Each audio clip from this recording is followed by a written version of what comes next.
if we're thinking about our cycle, whatever that cycle means for us, a great way to approach it as I'm learning is, what are you about to birth?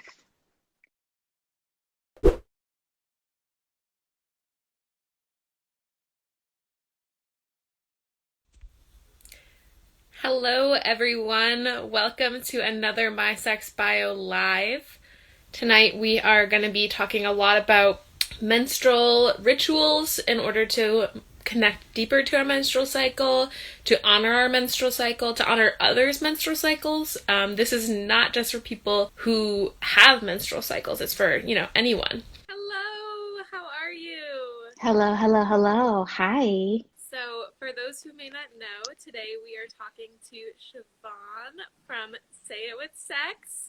We are so Yay. excited. Thank you so much for Yay. joining us. How are you Oh, today? you're welcome. I'm pretty good. I'm in good spirits. I'm in a great space. So, Good. I'm glad to hear yay. that. So, for those who don't know, you are a sensualist, you are a pleasure advocate, Yes. you focus a lot on writing and poetry, and I would love for you to Hmm. tell a little bit about to our listeners about what you're working on right now.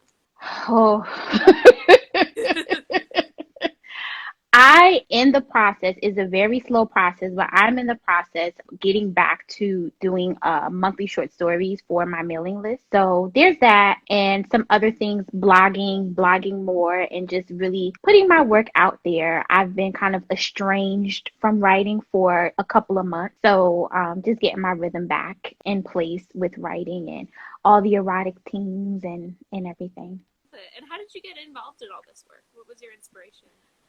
My inspiration, so I started my journey as an erotica writer. I started writing erotica in 2009, and I started doing poems and then graduated to short stories. And I actually published my first novel in 2014 under a pseudonym, L.T. Robinson. And the name of the novel was Gemini Moon Rising, A Tale of Two Spirits. And it was about two women who didn't know each other, but simultaneously experienced their journey with love, relationships, self-acceptance, and sex, and how sex was kind of like the tie-in between their two journeys. And then they kind of meet up. I don't want to give it away, but they kind of meet up in the end. They kind of meet up in the end, and they find out that they have a lot more in common than just their own personal stories. So I started there, and then Say It With Sex, which is the name of my brand slash company slash creative platform, started out as a writer's course. And I was doing some developmental editing with other authors at the time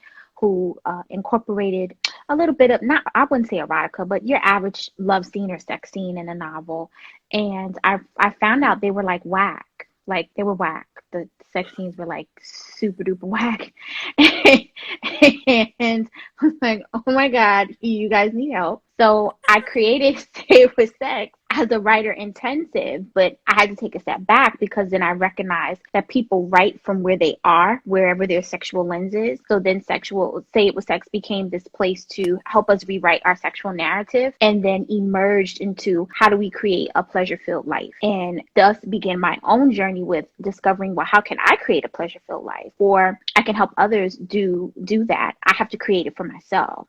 So then Say It With Sex manifested into this place where now I'm documenting how I am creating a pleasure filled life while connecting with other sexuality professionals, pleasure advocates in the same industry, in the same vein, who are on the same, kind of on the same wavelength, and creating space to amplify their voices and be a space of information, education, and empowerment. I love it. I feel like there's so many things that align with us here at My Sex Bio, especially this, like, writing your own narrative. But so let's turn a little bit to this month's theme, because I know we only have about 30 minutes here. So we're talking this month about honoring and understanding the menstrual cycle, and next month we're Mm-hmm. going to talk about sexual self-care or sexual wellness rituals. And I think these are really tied. Like there's They so are. much that connects these two. I agree. So let's talk about what about the menstrual cycle first, and how. And this is for people, not just people that have uteruses and vaginas and etc. and vulvas, Mm-hmm. but everyone has a cycle. Everyone's Yeah, connected to a cycle. absolutely. Yeah. So how do you see this cycle as like something that's kind of sacred and spiritual? I'll preface with me. I am part of the percentage of women who have womb conditions, as I'll say. I have stage 4 endometriosis and I have PCOS. So I've had a very estranged relationship with my menstrual cycle. I feel like having a menstrual cycle or just going through a cycle in general, specifically when it has something to do with the womb or your sacral area or your sex organs, having a relationship with that expression is one that is not sacred until you understand that your body does not function the way everybody else's body does. So when you're going through that cycle, it's a time to really kind of take a moment to step back and reconnect with the body, because our bodies do so many things, especially for vulva owners who have physical periods or have physical menstrual cycles. We tend to curse our menstrual cycle. We hate it. We have cramps. We have bloating. We want to eat chocolate and eat everything under the sun. Our hormones are raging, right? But what I learned is that our menstrual cycle and pregnancy have some very similar characteristics, right? So if we're thinking about our cycle, whatever that cycle means for us, a great way to approach it, as I'm learning, is what are you about to birth? So maybe your hormones are enraged and you're eating and you're soothing yourself and you're pouring into yourself because it is a way for you to nurture your body and to nurture your spirit to be prepared once that cycle ends to birth something. So interesting. Okay, so I have a couple of questions. So can you talk more to the ways in which the menstrual cycle and pregnancy are similar?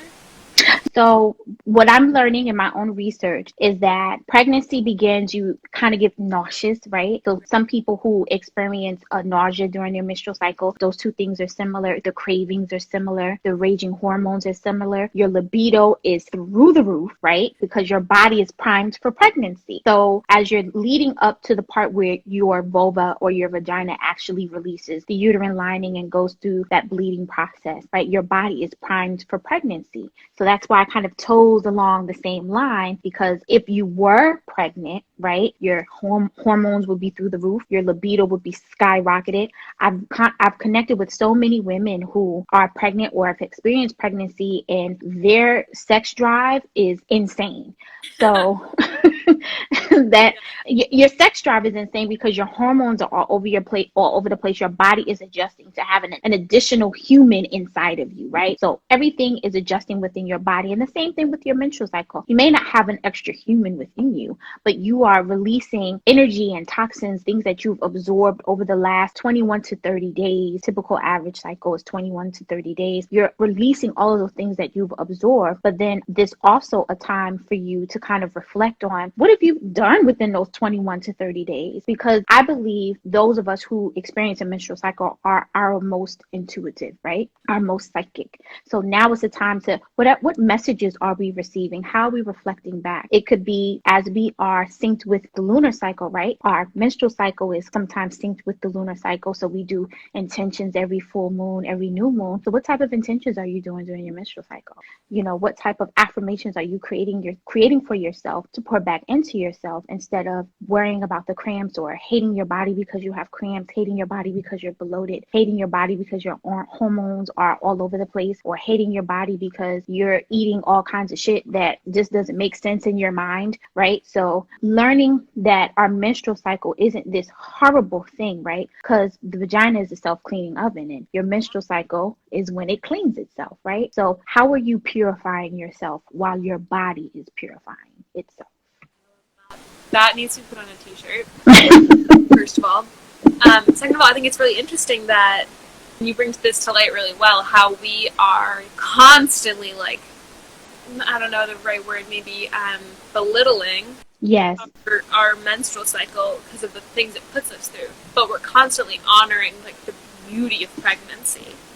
And there's, as you pointed out, there's so many similarities there, and they're both so important.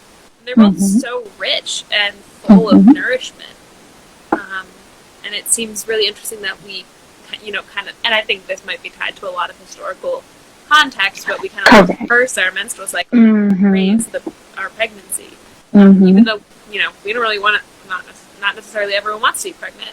Correct. There's reasons to be upset that you are having your menstrual cycle, but, for myself at least, I would be pretty happy that I have it, because it means, I'm not ready for a baby, and maybe that's my personal preference. But like, there's so many reasons that it could be a positive.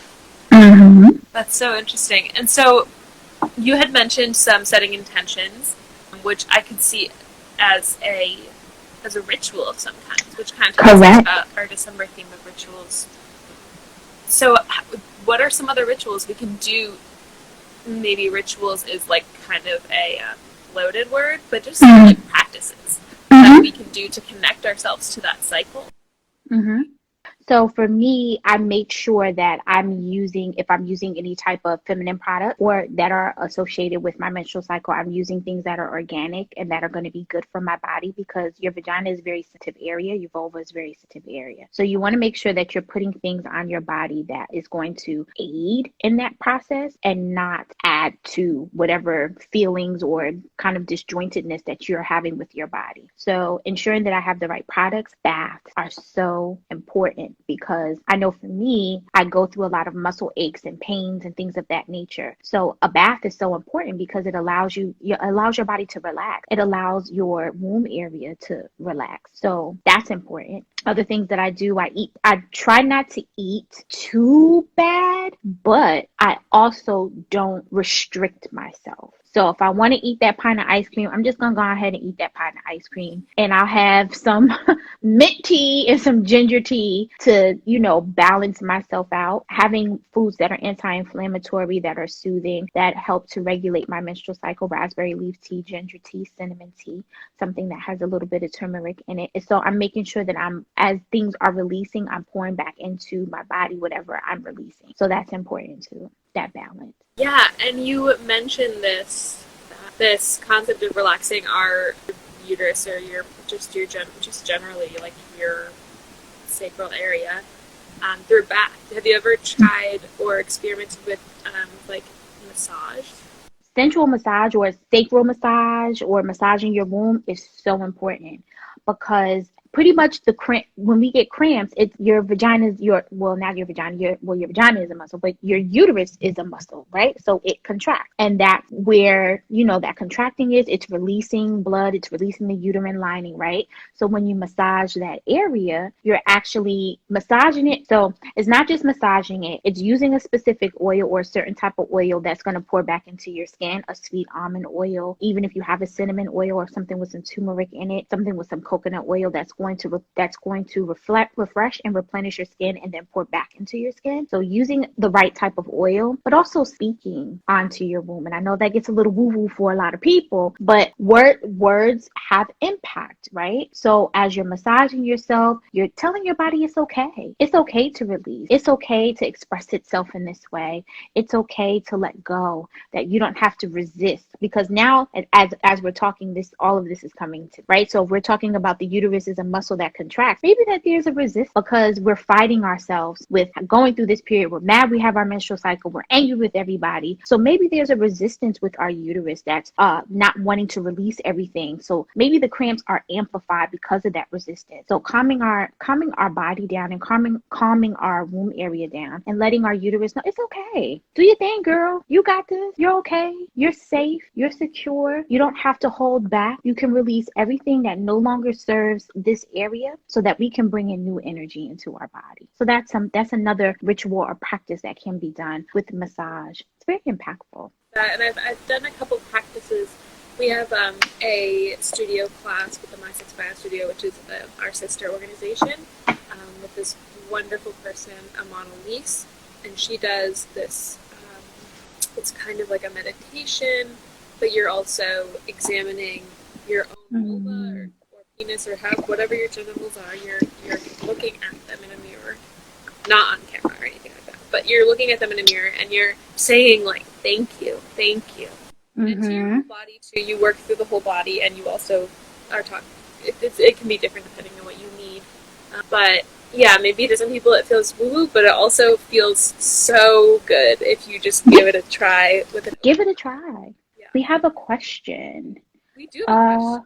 We have a couple questions. We do? Yeah. Okay. Do you have any recommendations on embracing your menstrual cycle while experiencing frustrations and fluctuations with libido? So here's the thing with that. And I actually did a post on this earlier this year. There's always this, it cycles through normally. There's this big thing, I'm gonna call it a thing. It's this big thing with period sex, right? So I talked about that. I talked about how I'm not really an advocate for partnered period sex, meaning genital to genital. I'm not an advocate for that for very spiritual reasons, because I'm a spiritualist. So for very spiritual reasons, I'm not an advocate of it. However, I am not above somebody masturbating during their menstrual cycle. So if that is something that you would like to do, you can do that, right? So if you're going to masturbate, do it the same way you would keep it clean, because shit get messy. So keep it clean. You can use a condom or however you clean your tools, but pleasure yourself, right? I don't think we should be disconnected from pleasure while we're on our menstrual cycle. And I think, and you mentioned the whole patriarchal thing with menstrual cycles. I feel like that is the disconnect with a lot of vulva owners who experience menstrual cycles, like the physical menstrual cycle, and then others who go through a cycle, whether you're non-binary or however you identify, whoever is experiencing a cycle. There is this misconception that because you have a cycle that you are disconnected, or that you shouldn't indulge in anything that is pleasurable for you, and that is a lie. You should. That is the best time to soothe yourself, to be tender on yourself, and to evoke pleasure and spark pleasure within yourself, because you're more receiving, and you need to be nurturing onto yourself. You need to be pouring into yourself. So definitely, if you would like to masturbate, you can.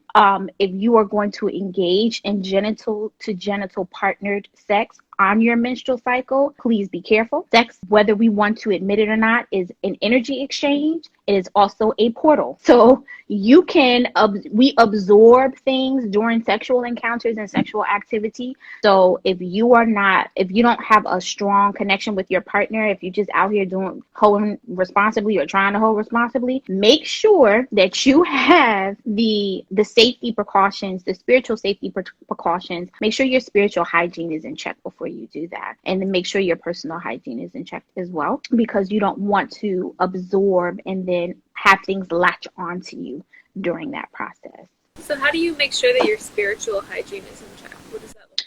Cleanse. My favorite thing to do, cleanse. A lot of people use sage. I'm starting to remove myself from sage because it is a very indigenous herb. So unless you are part of the tribes that utilize sage, I steer clear from it, because there's a certain way that you're supposed to use it. It's supposed to be harvested. I just found out you're not even supposed to be paying for it. Somebody's supposed to gift it to you. So there's a whole line or lineage of practices that are associated with white sage. So I leave it to those who it is native to. What you can do is I like to use juniper, rosemary, basil, hyssop are great herbs to utilize to cleanse yourself. A quick spiritual bath you can do for yourself to protect yourself. Himalayan salt, pink Himalayan salt or pink sea salt, some hyssop oil or herb, basil oil or herb, put it in a bowl, pour it over yourself, speak your intentions.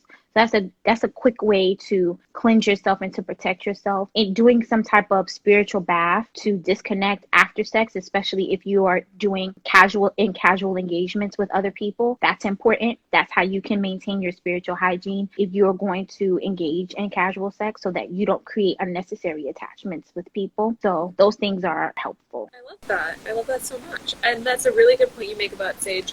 A lot of, just being aware of the lineage of these traditions is important when you're incorporating them. I have one more question as well about someone who has anxiety throughout the week leading up to their period, and how they might be able to soothe that anxiety. So what I've learned with anxiety, and I can speak freely now because I'm in Jersey and weed is legal. So I'm so excited that I can talk about it freely. Yes. I can talk about this freely. Smoke you some herb, girl. Okay. Weed is helpful for you if you are a smoker. If not, CBD creams are great to help with anxiety, or teas or tinctures are good to help with anxiety. I like using plant-based medicine because if you know where it comes from, you can microdose, you can manage yourself accordingly, and it's a great effect. So definitely if we're talking about anxiety, I'm a sativa girl. Some people are big on indica. I don't think I'm strong enough for indica. It takes me all the way down. Yeah. I'm It like, takes bye, I'm going to bed now. Thank you. Yeah, it takes me all the way down. So a good sativa or sativa slash CBD, Durban poison is great for anxiety. Sour space candy is another CBD that's good for anxiety. Another one that I use for anxiety, animal cookies is great for anxiety. That's a sativa or sativa hybrid, I should say. So those are great for anxiety to help with any menstrual pain or any just like, oh my God, my period is coming and you're freaking out. Definitely do that. St. John's wort if you don't want to smoke. So for anyone who experiences PMDD, I realized what it was maybe about 5 or 6 years ago because I would go into a really deep depression about 2 weeks before my period and I didn't know why I wanted to slit my wrist. So I had to like, this is not okay. Like, it's not okay. I need to figure out what this is. And then that's when I found out about premenstrual depression disorder. And St. John's wort is great for regulating your hormones, any type of mental imbalance. It comes in a tea for those who can take pills. The tea, I'm not even on front, is horrible. So as much honey and agave as you possibly can because it's gross. But if you are a pill person and you could swallow a pill, it comes in pill form as well. So that's a great way to also, if you're not a smoker or you don't want to engage in any type of cannabis, that's another great way to combat anxiety when it comes towards your period 2 weeks before and 2 weeks after. Awesome. Yeah, we've done a theme once about cannabis and sex, and it's really cool to explore if you're into that, and that's like, and it's legal where you are, then we endorse you exploring it. Or if you have a medical card, go for it. It's yeah, really change your experience and change your relationship with Absolutely. your body during sex. But it's just about getting to that time. So I want to ask one more question. That is just, how does connecting to your menstrual cycle change your sex life? It's kind of a big question. That is. So I'm going to try to wrap this up in four because I know we got 4 minutes left. So I'm going to try to wrap it up as much as possible. Me connecting to my menstrual cycle has affected my relationship with sex because I respond to my vulva differently. I respond to my vagina differently. And because I'm pouring into myself and I'm doing all of these self-care rituals to ensure that my vagina is happy, in my mind, I can't, and I am cis hetero for anybody who's watching. So I'm going to talk about penis very quickly. So I know people are going to be like, ew, penis. I get it. Trust me. I get it. Because sometimes I'm like, ew, penis.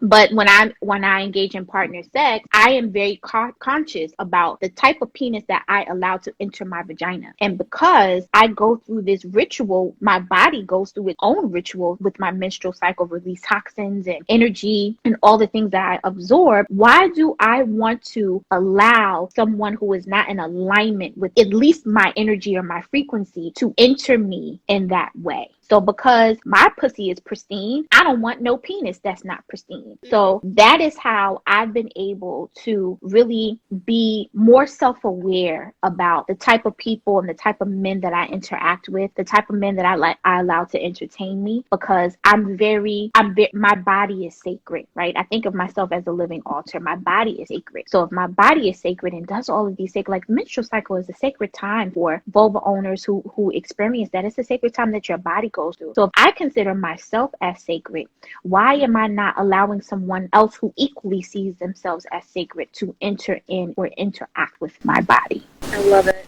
Yes, my pussy is pristine. Quote of the Pussy night. is I pristine. agree. Well, everyone, this was a wonderful conversation with ShaVaughn Yay!